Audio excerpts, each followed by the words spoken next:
If you use a third-party tool to make a reel and then post it to Instagram, it will not get downranked unless it is watermarked. If there's a logo superimposed on top of it, regardless of what that logo is, it will be recommended less in places like Explore and Recommendations and Feed. Hashtags will not significantly change your reach, but it is a good practice to use them when appropriate. If it's aligned with what you're trying to say and they're very clearly associated with the content, do a handful. Don't do a ton. When you see 50 hashtags, 100 hashtags, it's not helping. If anything, it's probably just annoying people. No magic rules here. In general, I think stories are great for behind the scenes type stuff. So I try to post a couple stories a day, and then feeds more like a couple times a week. But again, it's got to be aligned with what you want to say and with what you want to get out of Instagram as a platform. And that could be posting once a month. That could be posting twice a day. It depends on what you're trying to get done. It is kind of true. My two older boys collect Pokemon, but my eldest is actually very, very fixated on Pokemon. And so I have my own collection, both so that I can talk to him about it and relate to him a little bit, but also to become a third party when there's conflict in trades. And sometimes I can make a deal happen that couldn't happen otherwise. Anybody else a grown adult with Pokemon cards? I love when things come together, when you sort of discover something funny and interesting, and then maybe you share it with a friend and that sparks a conversation. You know, there are great ways to message with friends. There are great ways to just be entertained.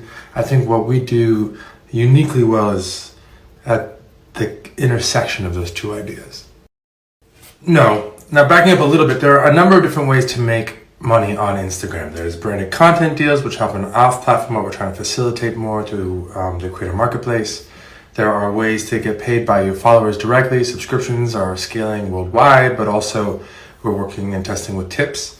And then there are ways to get paid from platforms like Instagram directly. Right now, bonuses we found are ROI negative. They cost more than they make us. And so we're trying to iterate on the program and get it to an ROI positive place so that it can be sustainable. So we're focusing right now on scaling down the program, iterating on it so that we can get to an ROI positive, sustainable place, and then hopefully scale it back up. There are so many amazing female creators on the platform. I'll just put a bunch right here and you should check them all out, give them a follow.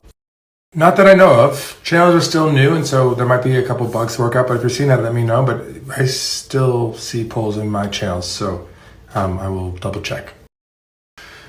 Arsenal, actually, despite the fact that I recently went to a Man City game, but it is a close race, and I gotta say, football here in the UK is a lot of fun to see live. Not necessarily. We do hear often from creators that if they do post a feed twice in a given day, they see less reach per post, but my guess is that that is your followers being less interested in the second post, because we definitely don't do anything on our side to downrank something just because it was more recently posted since a previous post. I don't know. Actually, would love to hear ideas. Would you like to see another AMA with somebody else? Was that kind of fun for you guys to check out? If you've got recommendations on who I could do one with, put them down here and I'll see if I can reach out.